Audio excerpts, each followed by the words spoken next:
Isaac Newton once said, if I have seen further, it's because I stand on the shoulders of giants. Well, that's what we imagine for today's session. We've brought one of the giants in the industry, Daniel Burrus, Wall Street Journal best-selling author and global futurist, and a friend of ours, to come in and give us his view of what's going on in the world in this COVID environment. And then we're going to invite all of you to stand on top of Dan's shoulders, so we create a big human ladder to get up higher and look out further, so that collectively we can all see a lot further. And we're going to be using this Matchbox platform, a very innovative way of capturing your thoughts in the chat to produce an ebook when we're all done. And you can see the kind of the flow here, but we're going to be discussing this and in the chat with you. You guys will be adding that wisdom of the crowd. We'll produce an ebook and we'll send that back to all of the participants. We're going to talk with a quick agenda. We'll talk a little bit about the current context in our profession. And then we're going to turn it over to Dan to talk about how do we anticipate these trends. He'll also talk about the COVID-19 accelerator and what he's seeing from that perspective. Then we're going to crowdsource the trends with all of you. We'll talk a little bit about what we see in the impact on accounting and finance. And then we've added a special element of live Q&A with all of you. So with that, I want to introduce Dan Burrus to everyone. Dan, say hi to the crowd. Hey, it's a pleasure to be with you all. You know, I think there's never been a moment in human history where we've had more opportunity than we have right now. And I know a lot of us see the challenge and the uncertainty, but I think this whole thing is about what can we be certain about and what opportunities do we pursue, because if we don't, someone else will. So I'm excited to be with you for this. Awesome. And so to set some context, we like this approach inspired by McKinsey, but we often think about when are we going to get back to normal? And McKinsey uses the term the next normal because they don't think we're going back anything too close to what the old normal was. And then the other part is it felt like we had an earthquake. March 13th, the whole world changed. And our profession was, after we kind of got up from the rubble and dusted off, we had to start thinking about resolve, how are we going to get through this? And soon after that, we started to see all the relief packages coming from the federal and state governments. In fact, even globally, other countries were doing it. And interesting to me is that all those relief packages went through tax, accounting, and payroll software. So suddenly, CPAs went from being hidden behind spreadsheets and reports to in front as the financial responders to help businesses and companies survive this thing. So it was relief and resilience that we focused on. And in fact, we're still dealing with potentially one more CARES Act. But right now we're in the beginning of the reopening phase. And Dan, when we started looking at this, we started to see that we're going to have to start looking through this fog of uncertainty and starting to look for those opportunities as we talked about. And that's when we called you up and said, can you help us think through this and how do we crowdsource what we see coming through the community? So we believe in the somewhere around end of year going into 2021, we're going to be reimagining what business looks like, what we look like in the profession. And all of us are going to have to think about what's different. What do we bring with us and what's new in the future for us? And then further down, we might even have to redefine and reinvent, to use terms that you use all the time, from that perspective. So that's what we're hoping to kind of move through here. And by the way, there are 3 critical skills that we see: anticipation, number 1, agility, and adaptation. And Dan, I know you've got some thoughts about that. Yeah, well, once again, a couple of comments on that. And one is that, again, going back, you really can never go back. I mean, if you go back to where you grew up, it doesn't look like when you grew up. And I've often said I ride a Harley Davidson motorcycle because there's no reverse. You know, you can only go forward.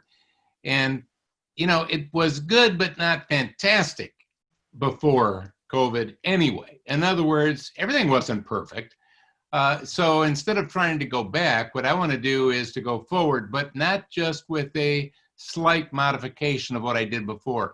I think what we've got to use is this as an opportunity to step back and ask ourselves, how can I not just change, but how can I truly transform my processes and my and the services that we provide, and what technologies are there to do that? And again, in a few minutes, I'll talk about some of those technologies, but this is not a time to just do some minor changes. This is the time to truly do some transformation. And a few comments on that real quickly. Yeah. Change always comes from the outside in, causing you to react, often crisis manage, put out fires. But transformation, whether it's personal transformation or business transformation, always comes from the inside out.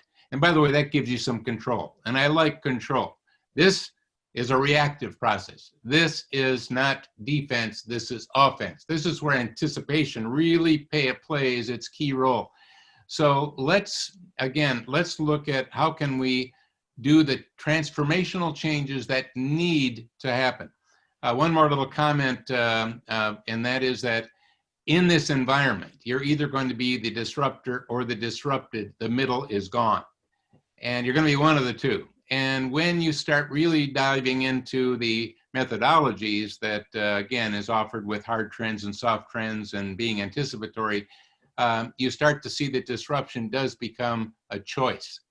And what I really want us to do, and I know this might seem like a stretch to a lot of you, but it's not a stretch. You can all do this.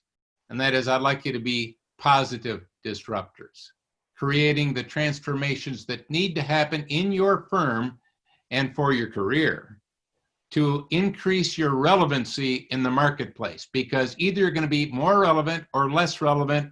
The middle, pooh, is gone. I like that and I agree with that, Dan. And in fact, the other thing I think that's important for us to emphasize is, so early on in the pandemic, right when they began shutting down the government, there was this idea of an essential workforce.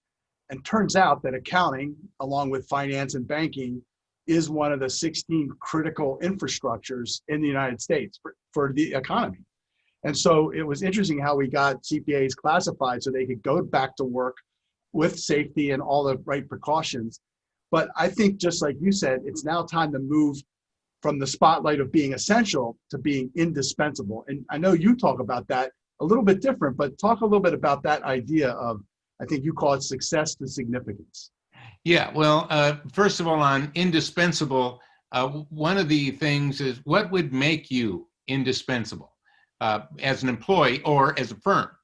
And one of the principles that I teach, and there are many in the learning system, the anticipatory leader and anticipatory organization, is to take your problem and skip it.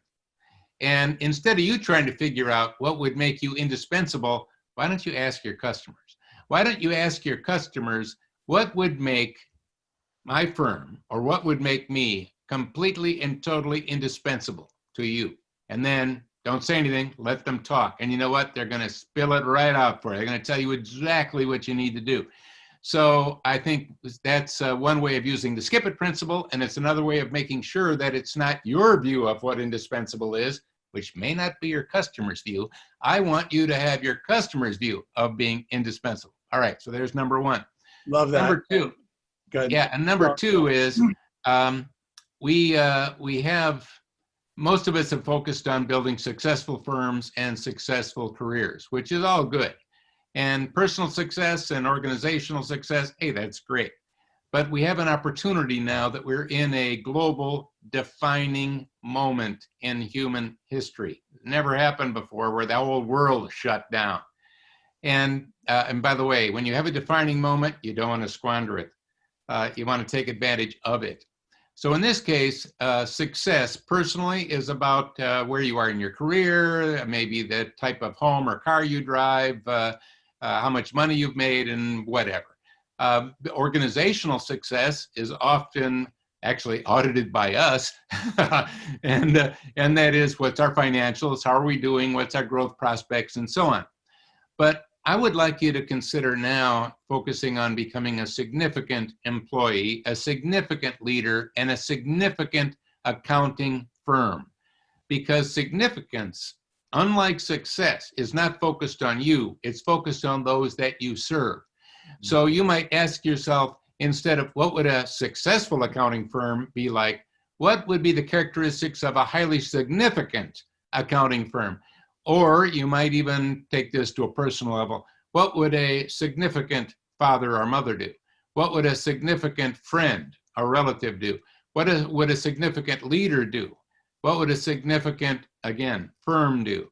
And again, if you're focused on helping others, what happens is success does come. So instead of success is the goal, I'm suggesting significance is the goal, and now is the time to be doing that. And that, I mean, and that's true whether you're in a accounting firm or corporate finance team or out on your own. But I think you're right, Dan. This whole environment has really given us, I think you're right, a defining moment. And I think CPAs have really been rising to this challenge, if you will. And it's kind of, thank you for that comment. Now let's get into how we're here, which is to really start thinking about the future in a new way. Well, this is when you came to see us 5 years ago when we met and started to say, how can we get this learning system to accounting and finance professionals? And as you said, we helped provide the context. But by the way, there's your book. So if you guys want to get that book, it's great. We took our whole association through it and we've applied it. We'll talk about that a little bit later, but it really starts with understanding the hard trends, those predictable things about the future that for us has been a game changer. So Dan, I'm going to turn it over to you to help teach the group some of these basic principles that you've come up with so that we can then start applying them to what we're doing relative to this future through pandemic.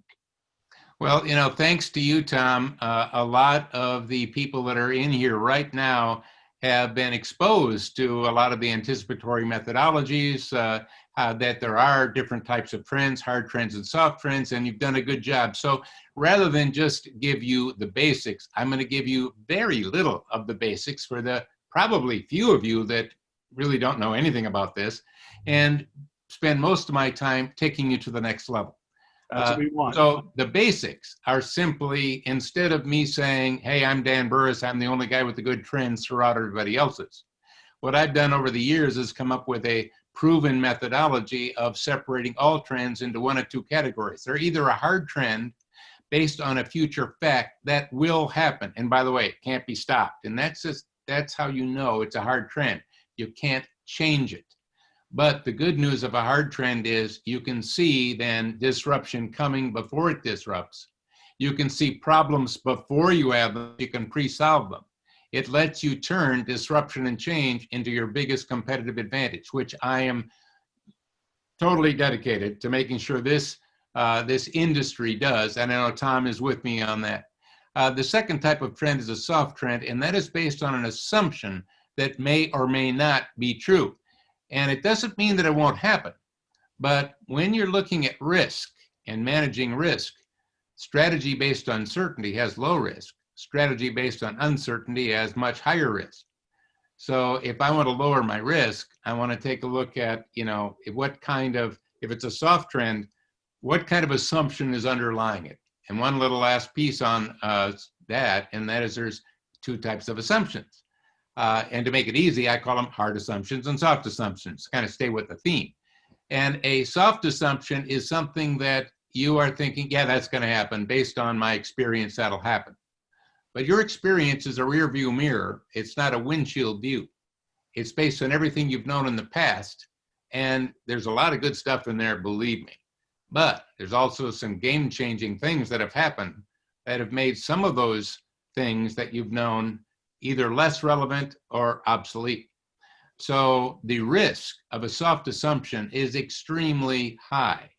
Instead, for example, a soft assumption is, and this is not a political statement, I'm just giving you an example of a soft assumption for anyone to say that we will have a vaccine that works in 2 months. Well, that doesn't mean that won't happen, but that's soft. And if you ask the researchers, they will say, I don't think it's going to happen in 2 months, which makes it probably a soft assumption less likely. Now, will we have one? Yeah. All right. But what I want to do is elevate my soft assumption to a hard assumption. Ask the drug companies, ask the people that are developing it, and see what they say. And now that soft assumption becomes a hard assumption, and the risk of being wrong is elevated. I'm just giving you some examples, and I'm using COVID as an example. So let's go back then to to the idea of trends in general. And you're going to be doing some interactive things in this session. You're going to be actually helping to create a document out of this that is very usable for all of you. And remember, I'm the guy who's been looking at trends for 37 years professionally. And I'm telling you right now, I'm bored with trends, who cares? Unless you tie it to an opportunity. So never, ever have anyone talk about a trend in your firm without saying, is that a hard trend based on a future fact, or is that a soft trend? And remember, I love soft trends because if you don't like them, you can change them. And then the second part is, if they're talking about a trend, say, what's the opportunity for us? And if they don't have an opportunity, it's just an academic conversation. And frankly, you're too busy for that. So let me give you a couple of things to think about in terms of what's taking place right now. So some of you have seen this again in my learning system. Let me make it a little bit bigger for you so you can all see it. There are 3 digital accelerators that have been going and in place since actually the early 80s. And that is computing power. I used to call it processing power. It was tied to Moore's law, but frankly, Moore's law is tied to the processing power in a chip. And it's no longer about the processing power in a chip. It's about the computing power in the ecosystem. That's where the supercomputers are. And by the way, there's a lot of more up there in the cloud. So computing power is going at an exponential rate. 2 becomes 4 becomes 8. But we also have digital storage, and we have bandwidth. An example of bandwidth, we're about to get 5G. Hard trend. Is that it? No, we're going to get what? 6G, followed by 7G. By the way, are those ifs or maybes? No, those are future facts. I can even tell you who's working on 6G right now, by the way they are, and exactly how powerful it'll be. Well, how can I do that? I look at these. And by the way, if you look really closely, you'll see, wow, that arc is going up fast. We're already, actually, I would say in the last 3-4 years, we've already been in what I would call the official holy cow phase because it's going really fast. However, we got something else going on right now, and that is we've got pandemic acceleration. Yeah, see, we had 3 digital accelerators, but now we got a pandemic accelerator. Let me make this a little bigger for you so we can see what we've got here. And the pandemic accelerator, what caused that? Let me just take a minute to talk to you about that before we go through the details in there. What caused this acceleration? Well, we were forced to change. You see, before the pandemic, Tom and I have been trying to get you to change. Yeah, we've been trying to get you to transform, but hey, even a little smaller, been trying to get you to change. And a lot of you aren't changing. Why? Because you don't have to. It's a choice. I don't need to change. Good. All right. Well, then stay where you are and get a little less relevant every year. But what happened is the pandemic changed our future. Now, here's an important phrase I'm going to give you. It did not shape your future for you. The pandemic did not shape your future. That's up to you. But it changed your future. The future you thought you were going to have didn't happen. All of a sudden, what? You're locked in your office now. No, you're not in your office. You're in your home. And now you got to come up with a background. And now you got to stop the dog from barking and the kids from running around. And holy cow. I mean, but that's everybody on the planet that was forced to change. All right. So what happened? We have technology acceleration like you wouldn't believe. Let's just talk about it a minute. E-commerce. That's accelerated 10 years in 5 months. 10 years in 5 months.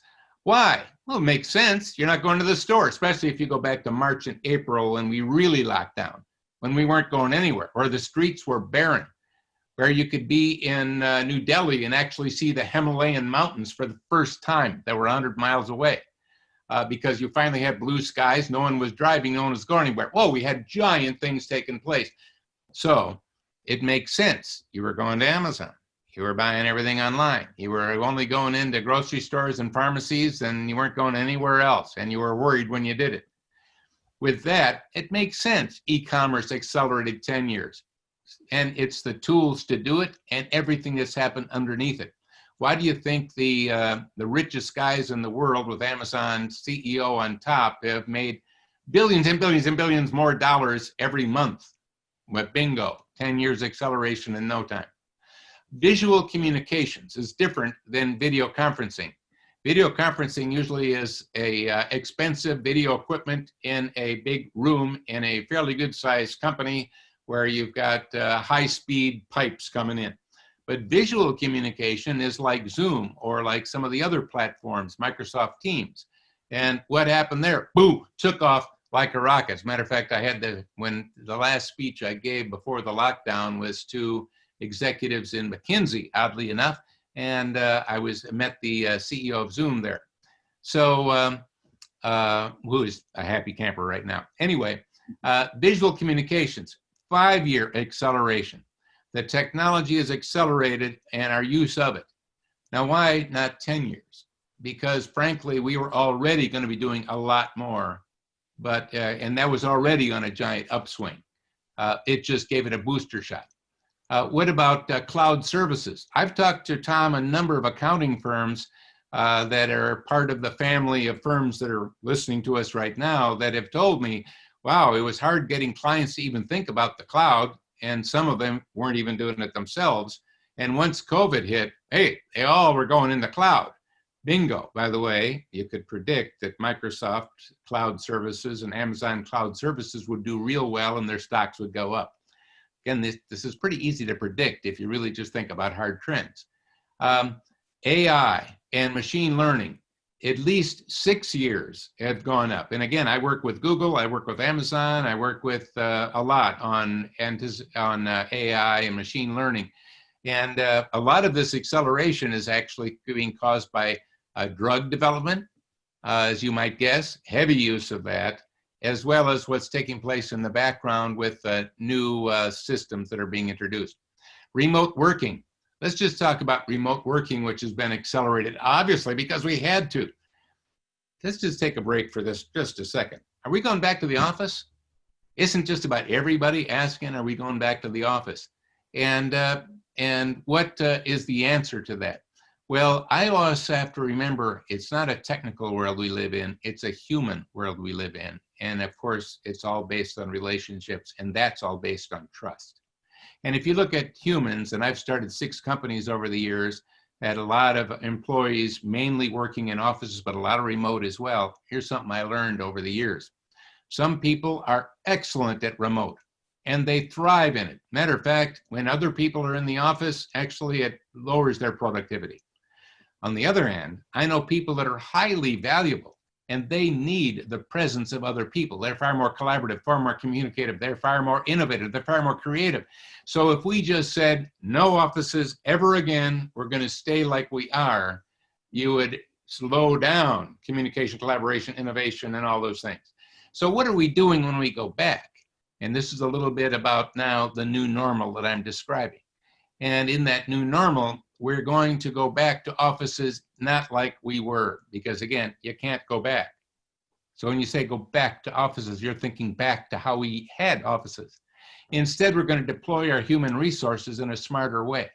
And we're going to rethink what kind of offices we need, how much office we need, and how are we using those offices. The best are going to maximize human potential in both the virtual and not. It's kind of like with meetings. Are we going to have meetings again, big conferences? Well, yes. Hey, I've given speeches in over 3,000 of them over the last 30 years, and I'll be on a stage again. However, I can guarantee you that every single meeting will have a strong virtual component to it now, because what we're learning is actually every conference that I've given where they've done it now virtually, they've had bigger attendance than none, because now people don't have to pay to get on a plane and can be back home again instantly. So a few more of these, and that is virtualization of products and services. Wow, actually some of you have even started to look at how could we do virtualized HR and offer it as a service. I know one of the people in this room is doing that and offering that as a service to clients that don't have a lot of good HR. Matter of fact, a lot of smaller companies would like to get rid of HR. Good, you could offer that as a service. Mobile services, how about mobile banking? And I'm just picking banking. I could pick just about any field that has been forced to shut down but yet somehow use virtualization and keep the door open a little bit. Well, that has changed us once again. High-speed data analytics. Is this the complete list? Well, no, Tom, I could do an entire program on the complete list. So what's my point? What's my point is we'd better start being far more anticipatory. We should be looking at these exponential platforms for growth, like cloud, virtualization, deep learning, cognitive, by the way, blockchain. Who's the biggest holder of the patents on blockchain? It is a bank. Yeah, hey, who would have thought of that? And JP Morgan has over 50,000 technologists employed, not even outsourced. Hey, let's wake up. This stuff is here to say these are not soft trends going away.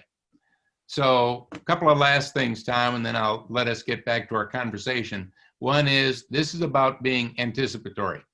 This is about using hard trends to identify disruptions before they disrupt, giving you the choice. And again, given a choice, I'd like you all to choose being a positive disruptor.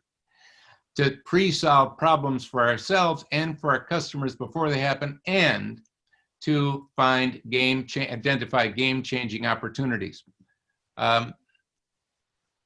Here's one that you haven't seen before, and that is if you can be a busy reactive, and by the way, well, we're going to spend parts of our time being busy reactives. You can't just be one of these things.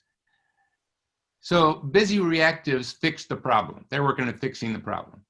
Agile is really, again, notice at the bottom, this is defense, playing defense.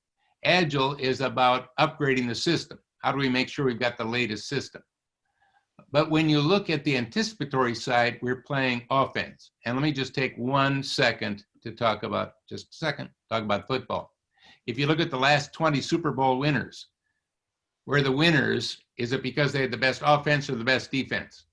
And if you look, the vast majority, they had the best offense, not the best defense. And my favorite sports analogy is an old one, Wayne Gretzky. I skate where the puck is going, not where it is. That is what anticipation is really all about. So an anticipatory innovator doesn't just upgrade the system, they transform the system. And remember, I said, I want you to not just change things, I want you to transform them. Using hard trends and certainties, you have the confidence to make the bold move. And the final big one is to be an anticipatory disruptor, where instead of focusing on the system, you're actually looking at the solution. How are you transforming your clients so that you become completely and totally indispensable?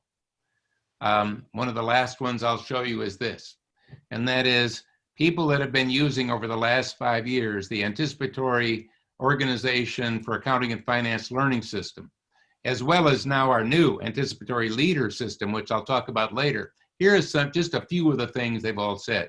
They have a common language for anticipation and innovation. Again, when somebody's talking about a trend, they know to call it a hard or a soft, and they know to throw an opportunity into it. They're using things like, oh, you can skip that problem. They're using all of these 28 tools I have in there. There's the decreasing the time and increased the success of innovation and projects. They shifted their mindset from just being busy reactives and crisis managers to really being what I call an opportunity manager. They've got new abilities to be proactive, future focused, and have conversations with their clients that make them indispensable because they're talking about how hard trends apply to clients. And last, they view change as their biggest competitive advantage. So Tom, I ran through quite a bit there. We've got more to share with them, so I'm going to let you take it from there. But this is not a time to have a wait and see attitude. This is a time to look at how can I position our firm, or if you're talking about yourself, my career, to not just survive this, but to truly thrive. All right, Tom, take her away. So Dan, this is what we've been doing now for the last 5 years with you. You come out every year with your top 20 technology trends. And then we go in conferences and forums and with our membership and clients to go, what do you think the top technology issues facing accounting is? And this is our last year's list ranked by our profession. By the way, there's a QR code here. If you want to point your phone at it, you'll get right to a poll.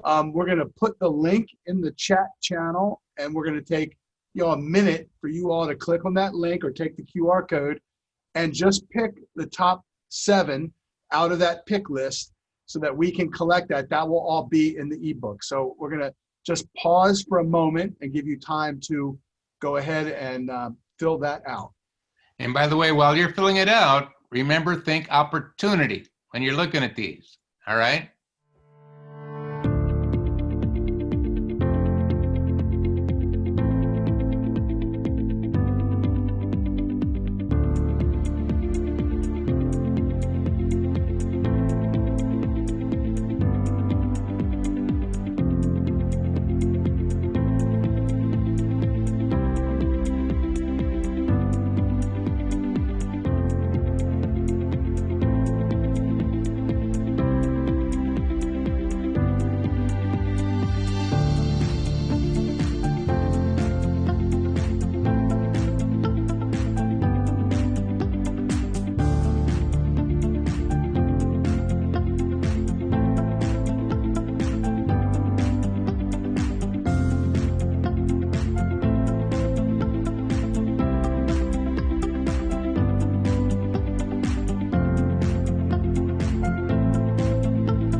I wanted to also share this, Dan, as we've been watching these trends, following the hard trends you talk about, right, and exponential change in technology, we finally, working with a whole lot of what we call preferred providers, those are the big logos in color, we started to realize that not only the number of programs and applications for accounting was proliferating, but the categories that they're in and working on is proliferating.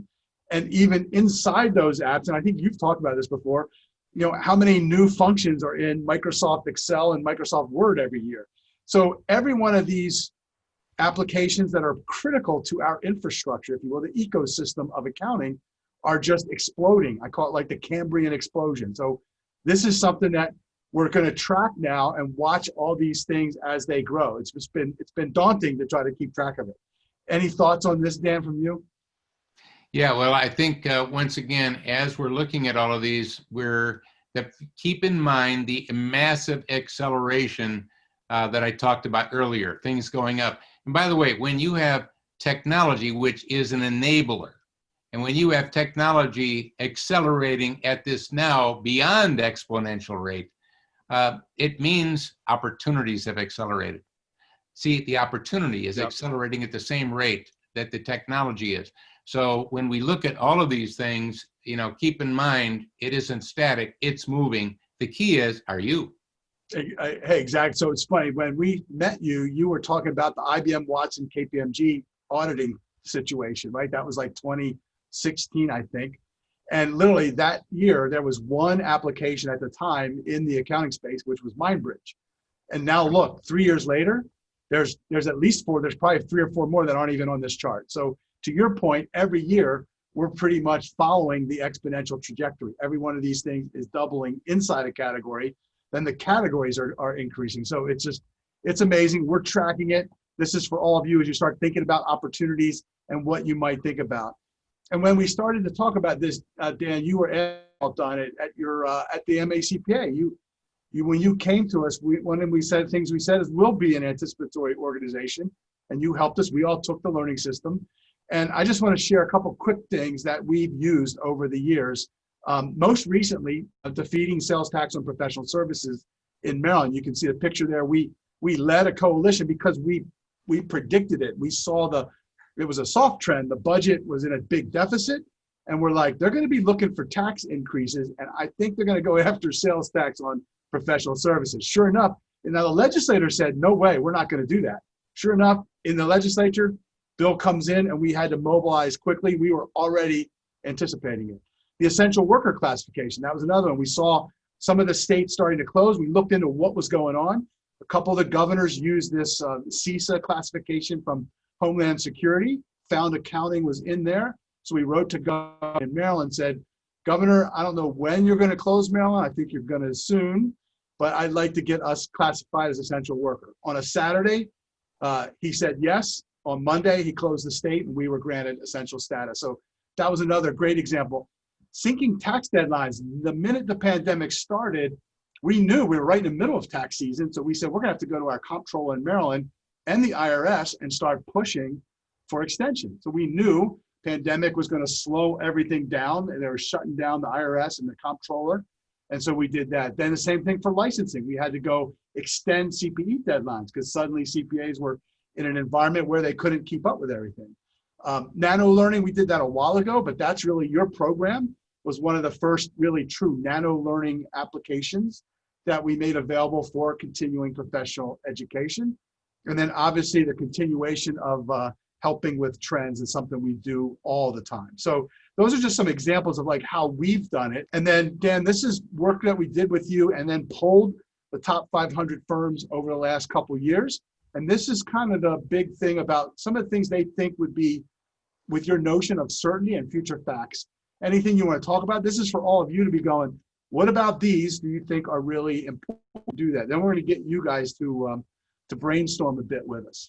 For you and your association, by becoming anticipatory, you are definitely, you've upped the level of significance of what you and your association has done. I mean, you're doing it, and I think the other firms that are in this virtual room right now with us that have embraced being anticipatory and using these have seen that this idea of certainty gives your people and yourself the confidence to make a bold move.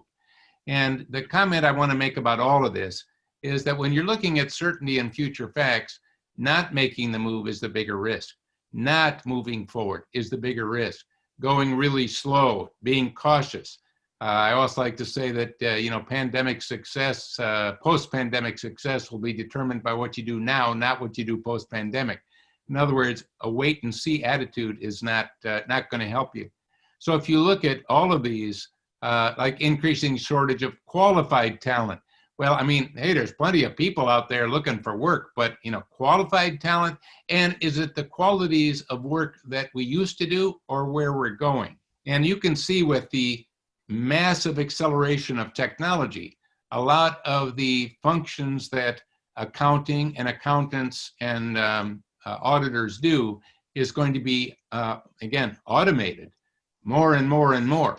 So that means that I need to be much better at communication, at collaboration, at innovation, at problem solving, and at taking what we do best in the accounting field, which is really understanding your financial past and present, and putting some foresight into that and bringing to them that foresight and pre-solving predictable problems. Most firms have it helped use their expertise to pre-solve fully predictable problems of your clients, which, by the way, is what you did for the industry, Tom, with your examples just a little while ago. So again, we're loaded with opportunity here. I'm not going to go through this list because you can see this and you can replay this program if you want. But the key is taking action. I do want to point out number 9, because our profession has never had more trust, which is our kind of hallmark, and trust, relationships, and uniquely human skills. This is a huge opportunity, I think, for a move into this post-pandemic phase. The profession's done a lot in that area. Yeah, Tom, let me just put an exclamation point on that real quickly, because that's really important. And that is, we took a long time to develop an amazing brand of trust. I mean, we're right in one of the best places you could possibly be right now, but it's not what you do, it's how you do it. So as we go through this phase now into the redefine and reinvent and transform phase, remember to bring your brand and elevate it going forward. Let me give you a quick example of a failure. Right now, a lot of high-end restaurants that don't have people coming in anymore, or have them coming in sitting outside and hoping it doesn't get cold in the winter, they've started doing some e-commerce, meaning you can order that high-end meal and get it at home. And that has helped to save a lot of these high-end restaurants. Now, here's why I'm bringing it up. You know what they're doing? They got a low-end experience on the other end. It's kind of like getting it in a McDonald's wrapper.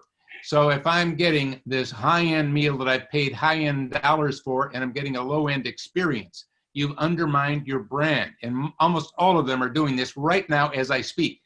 My point is, what I want to do is have the experience at home to be the same as the experience that would be here. I need to look at my packaging. I need to look at what I'm doing.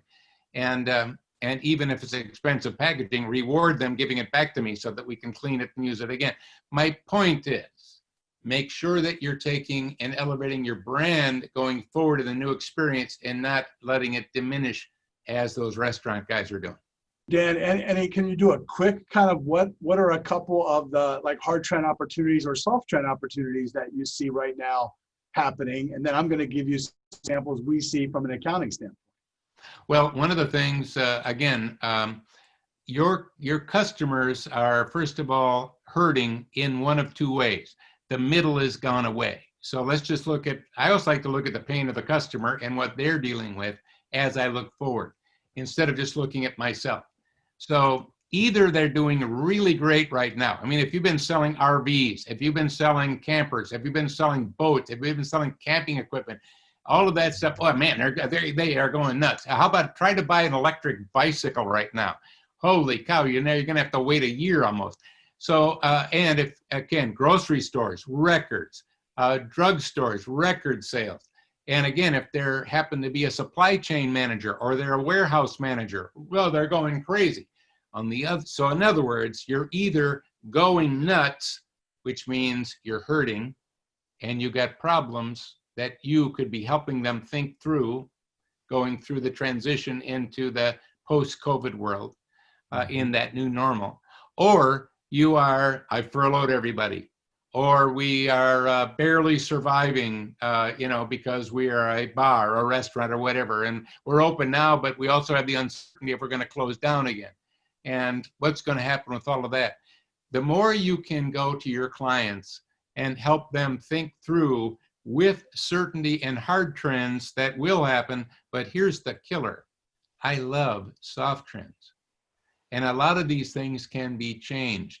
And those of you that have been following my open webinars that I've been doing since March, where I'm helping solve problems in real time for people, I've been able to, using these principles that we're teaching in the learning system, actually take people that were thinking it was going to shut down and close down, and we would be out of business, and have them grow. And at the very fast, probably about a 90-second example, because I don't want to take too much time with it, but early in March, I was contacted by some of the largest convenience store CEOs.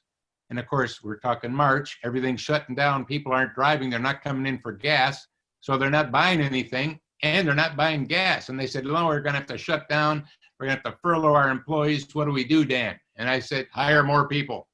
They said, what? By the way, opposites work better, one of the principles in the book and in the learning system. I said, stop being a convenience store and start becoming a necessity store. Change your mix of products just a little bit. Instead of so much tobacco, maybe a little bit of fresh food and some extra strength Tylenol. And instead, look at who's not working. Uber drivers and Lyft drivers. They're not taking people to restaurants and bars. They could be now taking your products to your customers instead of you waiting for your customers to come to you, which they aren't doing. And you will become essential to them. By the way, you could also be taking those products to new customers that would have never driven into your gas station.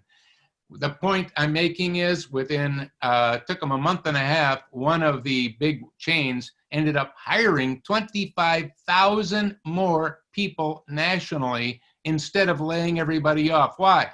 They changed how they think. Now you're thinking, I'm not Dan Burrus, I can't do that. Yes, you can. That's why I built the learning system. You know, I've given you a system where you can do these kind of things, get into it, try it. Awesome. So I'm gonna give you a couple of my perspectives here, Dan. Right, we've been looking at this a lot, and I think so. Looking at these hard trend categories, these are hard trends, and there might be some soft related to them. But scrutiny taxes, which all of you, we're in election period. Election's going to create change in regulations and taxes for sure, no matter who wins. But also the COVID. How are we going to pay for that COVID? That's going to be increasing areas for federal and state to start looking for how they pay for it. Great opportunity for CPAs. ESG, that's that whole environmental movement. Sustainability, integrated reporting, we're starting to see a trend where those are increasing.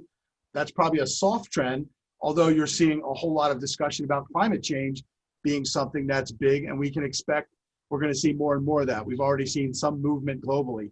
COVID employer liability, that's another one that we're on in Maryland as well as federally. Trial lawyers are looking at employers and saying, if you mess up, I'm going to come sue you. So that's a big one that we've got to watch. Demographics, millennials, now #1 generation in the workforce, very socially conscious, aware generation. So that's driving some of those other changes like sustainability reporting, et cetera. You're going to see an increased emphasis on diversity, equity, and inclusion, all about this whole social movement that's going on. And I think whether you're on what side of it, it's something that you're going to have to be aware of because it's going to happen and your employees most likely going to help drive it. Increase in this idea of conscious capitalism, that's another big trend that's going on. Obviously, flexible workplace, you've talked about that, Dan, as well. And then technology, it's just that continued exponential pace. AI, machine learning, RPA, robotic process automation, Internet of Things, security, and I call it the Cambrian explosion of that ecosystem. So now I want to get to everyone and have you all start to talk about what you see. So in the chat, we want you to say, what trend do you see will have the biggest impact on your organization?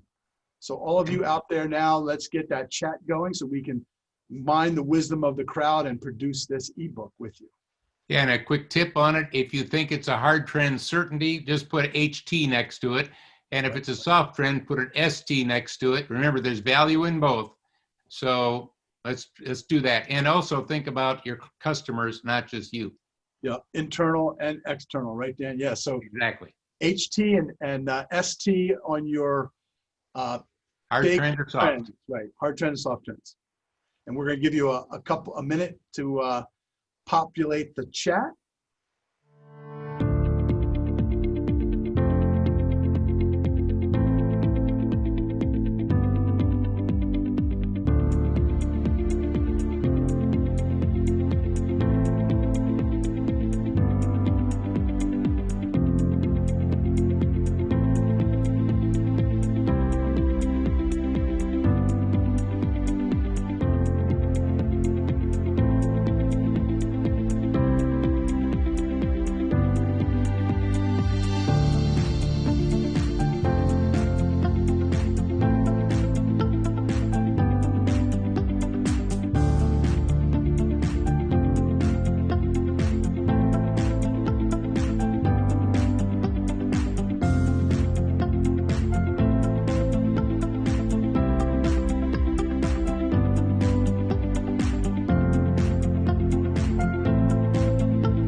All right, so we know that trends are not worth much if you don't do anything about them, right, Dan? That's the kind of key concept. So we want to say now, what opportunities do you see? And pick the big opportunities now that you've heard about this idea of trends and opportunities, soft and hard. Dan, a background story here so we can get them moving back in the chat again.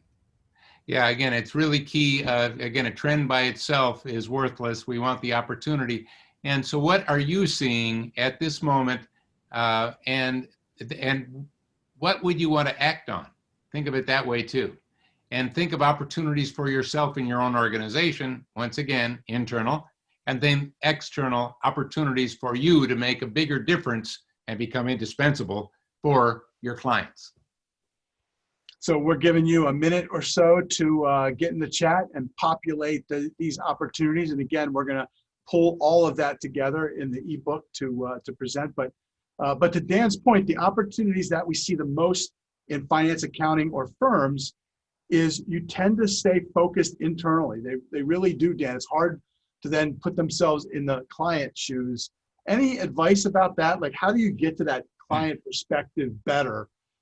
So everybody knows how to do that, because I think, or a customer if you're in a corporate finance group. Yeah, thank you, Tom, because actually I think that's one of the biggest worries I've got for all of us at this point. And that is, I've observed this too, as I've worked with a lot of accounting firms of various sizes from the very largest on down. And what I've noticed is we always look at this stuff with ourselves in mind. and then we can throw out a lot of things. Well, you know, because we're an accounting firm and we do auditing, accounting, tax, et cetera, et cetera. And what really the big value, one of the biggest values is looking at specific customers. So if it's a bank, or if it is, you know, maybe it's a farm equipment dealer, or whatever it is, look at this methodology, trends, hard trends, soft trends, future problems, and have a customer facing view, and you'll find a gold mine. And secondly, you aren't going to be indispensable. You will continue to be dispensable if you are seen just as a commodity. In other words, it's a really good accounting firm. The way to get that indispensable level is to do what the others aren't doing, and you come in with really great insights, and you can get the confidence to have those insights when you're using these methodologies. So again, what opportunities do you see now? And think not just about the inside. And if you're thinking about a banking opportunity, why don't you put down banking opportunity, banking client? Here it is. I mean, I'd love to see those in this document so you could stimulate each other. Yeah. So yeah, add the kind of context of the industry you might be thinking about, what you're going to do. You know, obviously, like there's some obvious ones, you know, that are accelerating that Dan talked about, right? Cloud accounting. So that's a huge one that lots of firms are dealing with now, the new cloud accounting services. But go a step further and then add RPA to that. There's applications now that are doing all the transaction work, so you can spend all your time on the analytics. Then there's all kinds of analytical things for you that are all hard trends, right? That'll help them take it to a whole new level, as we would see. So we're going to give you another minute to crank some of that out. And then we're going to wrap it up and get ready for the live Q&A.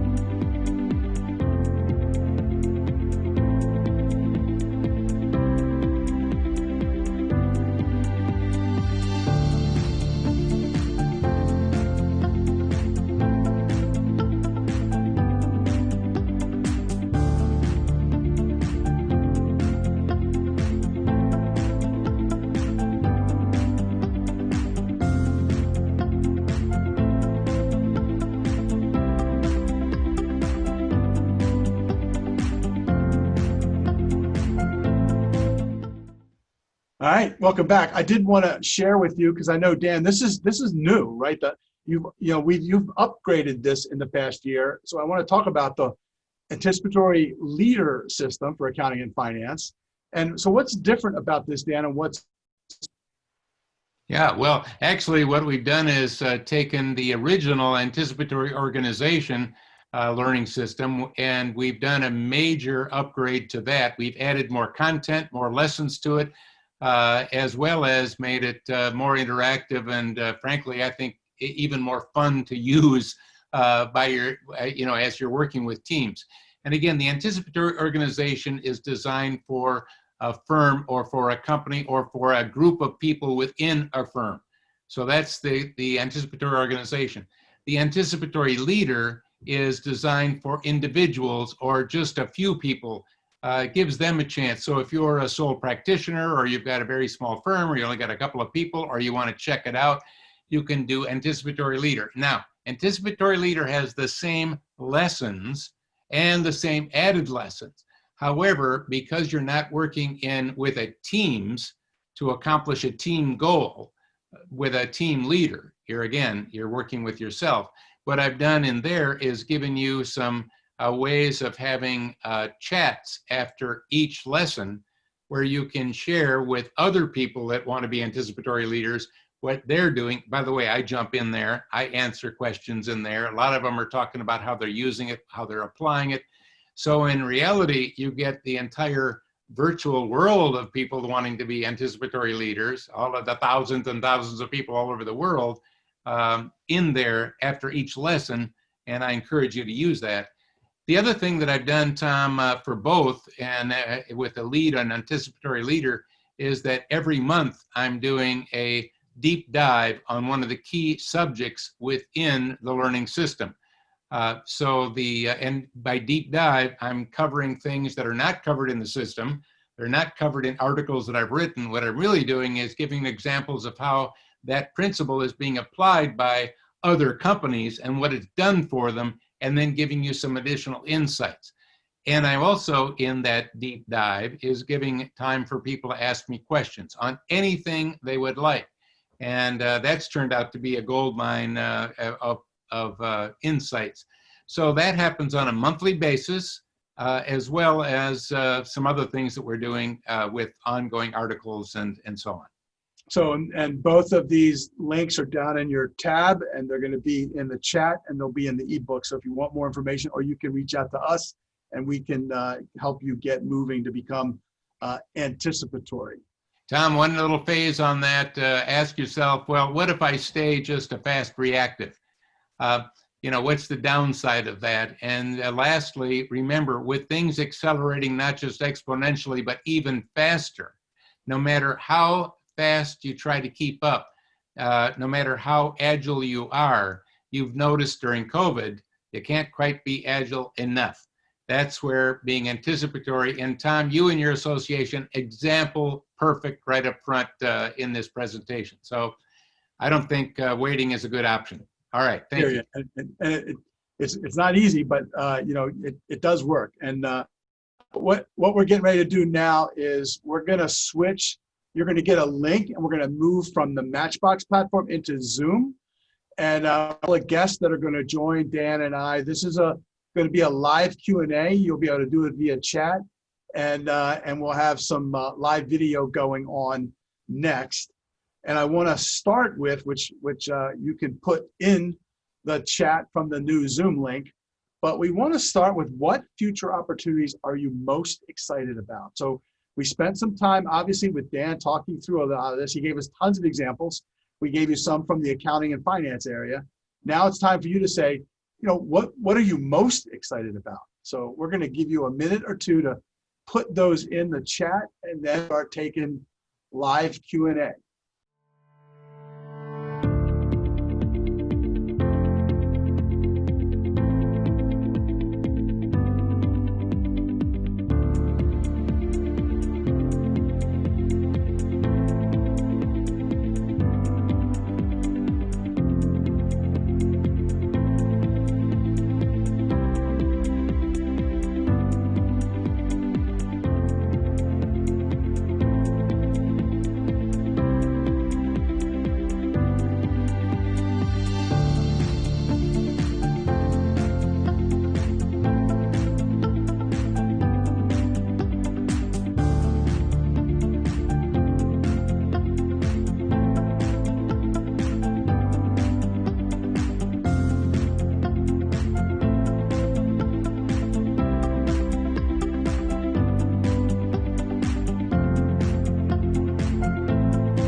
So this is about where to from here. So the CPA Summit, this was the first opening of the CPA Summit, identifying these trends. Now that we understand the predictable and visible future, thanks to Dan, let's focus on what we want to be, do, create, experience, and have in the future. And that will move us into the reimagine, redefine, and reinvent. Using the Matchbox platform, we're going to be running 3 panels of CPAs with you guys in the chat, moderated by a couple of national accounting editors. And then we're going to conclude by moving into breakout rooms and literally brainstorming a bunch of subject areas that you'll be able to help us, again, co-creating what are we going to look like on the other side of this pandemic, looking out to 2021 and beyond. So thank you very much for participating.